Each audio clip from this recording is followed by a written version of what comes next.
Hello and welcome back to the Gaming Brilliant, and welcome to a bit of a different video on my channel. Today we'll be discussing one topic, as you saw in the title. Basically, in Season 4, competitive in Destiny is very easy for a squad of like a squad, full-on squad, or just for a solo player as me, as I do, because I play solo competitive. No reason, I just like to be alone and just like to carry teams and all that kind of stuff.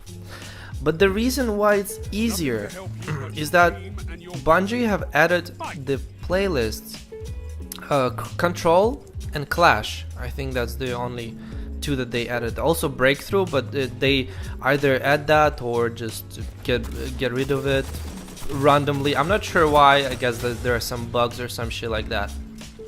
But what's important is that let's look at the Season 3. I've made videos. I was grinding competitive every week.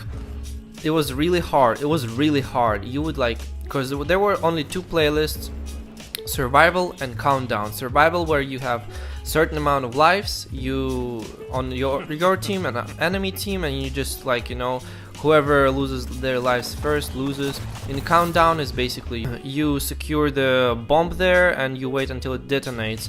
Other or opposite team disarms the bomb that you have captured. So those are two competitive playlists. They are competitive. And they're really fucking frustrating. This was the grind. I'm like, oh my god, it took me at least 2 months to get to first rank, or first rank in competitive, and it was crazy. Currently now, because I haven't really played Season 4 that much, but I see the people on Twitter getting like, oh, we got Not Forgotten, finally, I grinded for this so much. I'm like, damn, this season is so fucking are people actually trying to get something good? Because in the previous season there was the broadsword, the new Redrick's Claymore, the pinnacle weapon of competitive, and in order to obtain it you had to get to certain rank of 2,500 points, if I'm not wrong. You can correct me, or I already corrected myself. And yeah, that was pretty much, you have to play for it. There wasn't any quest. There was no quest. You just get that certain amount of points, certain rank, and you get the weapon straight up from the shacks. In this season, Not Forgotten is you get through points as well, like Redrick's Claymore was, and the other weapon, I'm not sure what it's called, but it's also really good apparently. I still can fucking outshoot them, so I don't know if it's super good or players are just bad. I'm not gonna discuss this. We're discussing competitive and why it is easy. And yeah, basically, because Bungie put the two extra playlists of Clash and Control, if you're a good player, if you're really good, I myself consider as a above average, a really good player. If I concentrate, I know how to outrun opponent, I know how to outgun opponent. I can play really well. I can get on a 5 streak, 6 streak easy. It's only sometimes when I do stupid shit, like stupid moves, then I lose. Yeah, it happens. I don't deny that I don't die. I don't deny that I'm perfect and get all the 7th column medals. No, I'm not saying that. I'm saying that above average player can pretty much solo the competitive scene. In 2 weeks, let's say 3 weeks max, you can get your Not Forgotten, or you can get the other weapon that you desire. That's our competitive pinnacle weapons.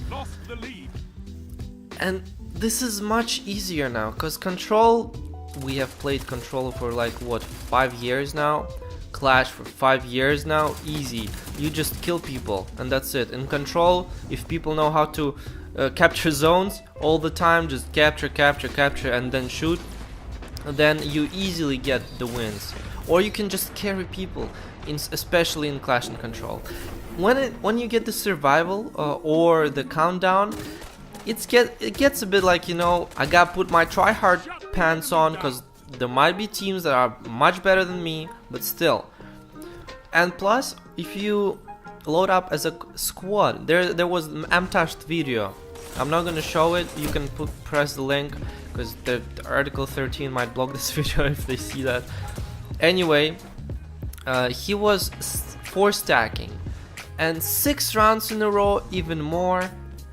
Other teams would quit, easy quit, because they see like 4 players that are friends, that have good elo, or whatever you call it, ELO, have good KD. They see that the games are pretty much, they win most of them. They quit. That's first of all insane for me. That never happened in the previous season, because we just had like, there's one person gone, okay, let's try our best to fucking win. It happened few times that we did win, but sometimes just terrible.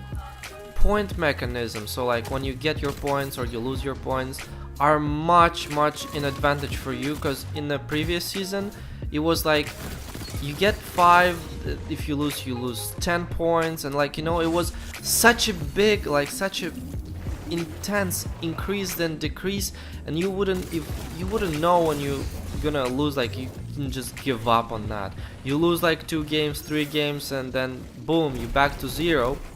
But in here, I don't know, it just seems easier. Like, I've played solo, I have, like, you see now the competitive video, like I was in competitive playlist. You see I'm pretty much fragging. Yes, I'm dying sometimes, yes I am. This is a raw footage, I didn't cut anything. I only cut the voice if I just fuck up or something, take big pauses. But what I'm saying is that in season 4, now it's ending. There's the last week of season 4. Season 5 coming, I think, next week, so 27, when the Forge, the season of Forge or whatever comes in. But that's gonna be the time when you say like, okay, the competitive is easy now. You just put your pants on, do private matches with your friends beforehand, like, you know, 2-3 matches just to, you know, warm up, or just go to quick play, frag out there, and then head to competitive. And I'm telling you, within a month you're gonna hit the top tier weapon, and there are probably gonna be new weapons as well. And by the way, if you haven't touched any quests like the pinnacle weapons in season 4, which the week is still going if you're watching it as soon as it came out, or like 2-3 days after, go to Shacks and pick up those 2 bounties. They're available. They will be available throughout your Destiny 2 career, so basically you can complete them anytime you want. It's just, if you don't pick up the quest, I don't think you ever will be able to get the weapon itself. So this is basically my discussion or rant. I don't know what I'm gonna call it. It's just, competitive is really easy now. In a week I can easily get to Not Forgotten. Easy. But would I choose to do that? No, because I still need to get that broadsword. This is the only thing I'm passionate now, and I have 1 week to complete it. I'm not sure how I'm gonna do that, so I'm gonna be grinding while the Iron Banner, because I'm recording this on the last Iron Banner day. So yeah, this is gonna be everything from me. Thank you very much for listening. If you have listened until the very end, let me know what you think about competitive this season, and would you compare it? How would you compare it to the previous season? I think it's more chill this season. I'm not really sure, but yeah, I hope it's gonna be the same in the next season, next week. But yeah, that's it from me. Thank you very much. If you enjoyed the video or this discussion, please leave a like, and if you're new here, subscribe. It would really help. We're slowly growing, and in the end of the video I'll leave a link to my Dreaming City HUDless montage, which took me hours and weeks hours and weeks to make. So I would really appreciate if you could check it out. It just would mean a lot to me. So thank you once again, and as always, stay safe, stay sexy, stay true for more videos, and I'll see you later. Bye.